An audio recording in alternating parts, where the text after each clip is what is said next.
Hello everybody, welcome back to my channel. My name is Adabala and I'm the author of the book You Are a Genius at Aging Backwards. Queen of Wellness, Queen of Aging Back.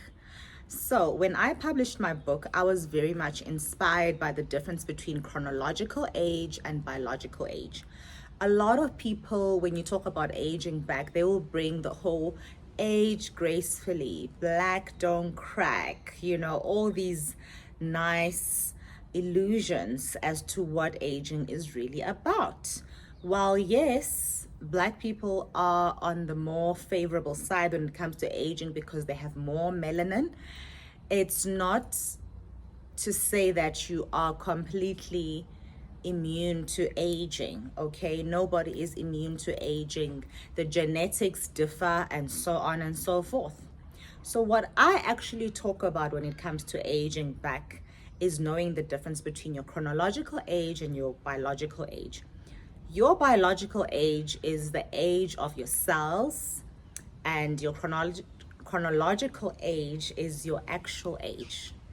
So we have control over the biological age through manipulation of epigenetics, switching on and switching off certain genes and sort of stimulating certain things within the body so that the body can react more positively to aging better.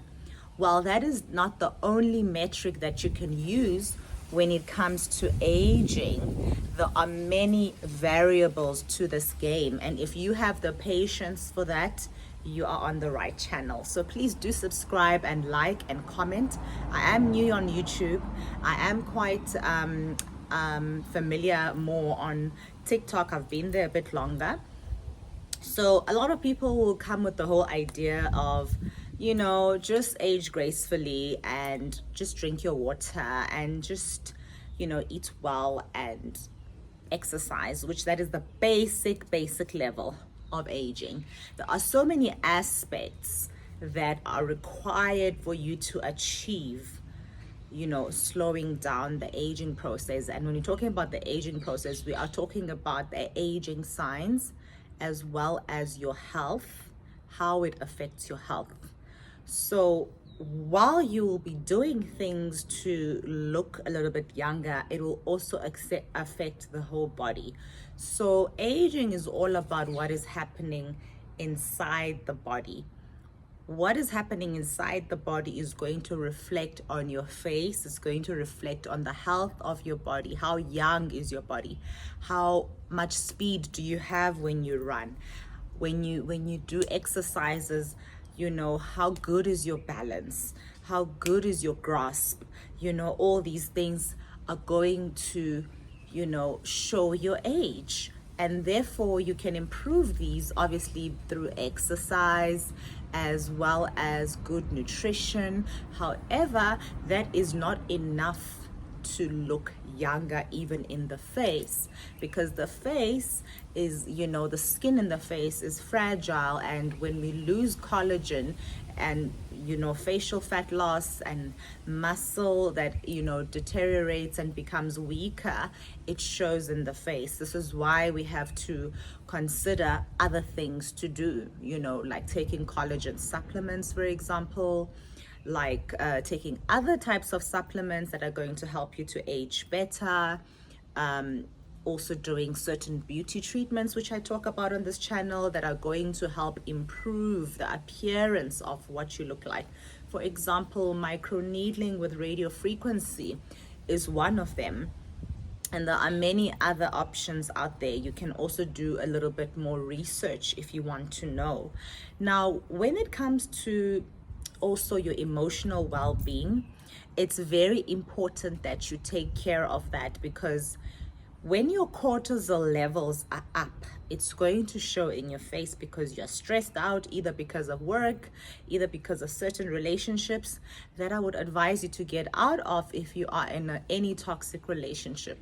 So when it comes to cortisol levels, you want to balance your hormones, you want to balance, your chemicals. If there's a chemical imbalance in your brain, in your body, it can cause some type of stress in your body. So I would advise that you know, take some supplements like ashwagandha, vitamin B complex, and a precursor to serotonin is 5-HTP, which is amazing for your brain. And some of these are naturally occurring molecules. Some people will be like, I don't want to take pills, I don't want to take this. Some of these are naturally occurring molecules, like 5-HTP, for example.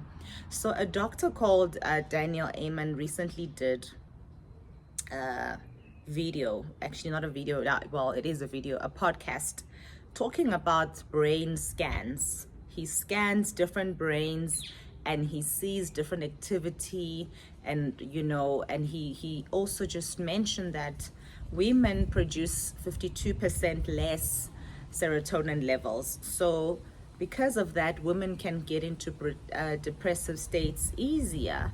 But because women, you know, do have a sense of support, you know, in terms of, you know, family sometimes, not really like support, but because they have a community around them, and because some women have children, they don't really take it as far. Not many women would take it as far as, you know, unaliving themselves, because they understand that they've got children to take care of, you know, they've got family that they don't want to leave.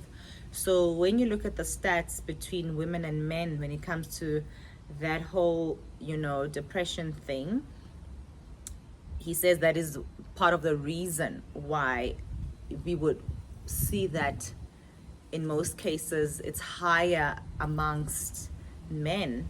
So also lowering inflammation in the body is very amazing for your health, as well as for keeping the body young.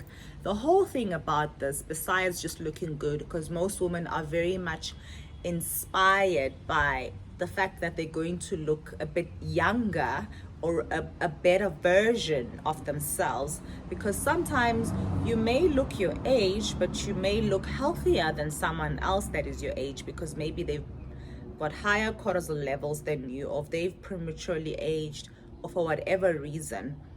It doesn't always necessarily have to be you looking younger, but it can also just be you looking the best version of yourself, looking vibrant, healthy, you know. And that requires a variant of things that you need to do, taking supplementation and, you know, the beauty treatments, making sure you stay away from the sun. And, you know, you can be in the sun, but if you're going to be in the sun, using sunscreen on a regular basis, like disciplined, every 2 to 3 hours, using hats, using sunglasses, just taking a little bit more intensive care. Because now what happens when we age is that the body's functions are no longer working as proficiently as they were. So you need to help the body to preserve its function, and you have to help the body to manually do that. So guys, please do click on the link on the bio, which is on TikTok. Actually, I need to put it here on YouTube because I haven't yet. And please do subscribe, please do like if this was helpful to you, and I'll appreciate it. I'll see you on the next video. Bye.